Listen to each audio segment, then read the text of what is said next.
Alright, so yun mga boss, may gagawin tayong video ngayon. Gawa nung may nag-comment yung last na video natin na nag-overhaul tayo ng NS200 na naghalo ang langis at coolant. So merong nag-comment doon. So sabihin na natin yung pangalan kasi parang curious siya pag overhaul ko nung makina. So marami na akong ginawang ganon na makina na naghalo ang langis at coolant. So ang sabi niya, ganon pala yun sir. Pag naghalo ang langis at coolant need overhaul. Kala ko oil seal na dalawa ang papalitan dun sa water pump. So ang sinasabi ni sir, so meron ako ditong sample balancer ng NS200. So ito ang sinasabi mo sir. Dalawang klase kasi yan sir. So sasabihin ko sa iyo, may ginawa na ako dati. NS200 naghalo din ng coolant. RS nga yun yung ginawa ko.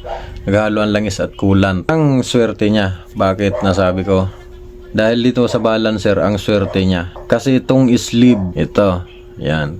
Itong sleeve na to ay napakakinis pa. Kaya ang pinalitan ko lang sa kanya, oil seal na dalawa sa water pump. Kaso meron ako ditong example.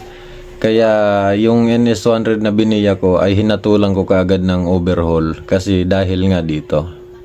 Nakikita mo naman yan. Pati nga tornilyo na yan, hinukay na. Yan. Para nang dinapuan ng anay. Saka ito, puro kalawang itong sleeve na to. Paano natin, halimbawa, nagtanong kasi si Sir Jess, paano mo papapalitan ito ng oil seal lang? Wala rin kwenta yung oil seal. Kung oil seal lang ang papalitan mo, kung itong sleeve na to ay punong-puno ng kalawang.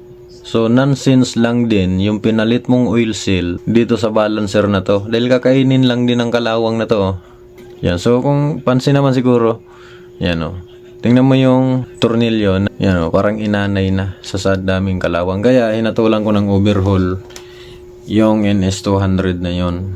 So, sana nasagot ko yung katanungan ni Sir Jess kung bakit overhaul na kaagad yung hatol natin doon.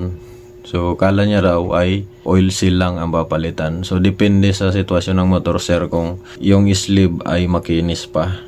Kung maganda pa yung sleeve, doon natin hatulan yun ng palit oil seal lang na dalawa dito sa water pump.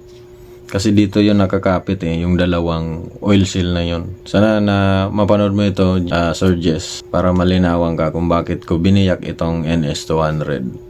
So, hindi lang oil seal yung inano ko. Alright, so sana may natutunan kayo dun sa paliwanag ko ngayon. So, hindi lang si Sir Jess ang nagtatanong nito. So, marami pang ibang mga nagtatanong. Kaya ginawan ko na ng video ito kasi ang hirap mag-reply sa comment section.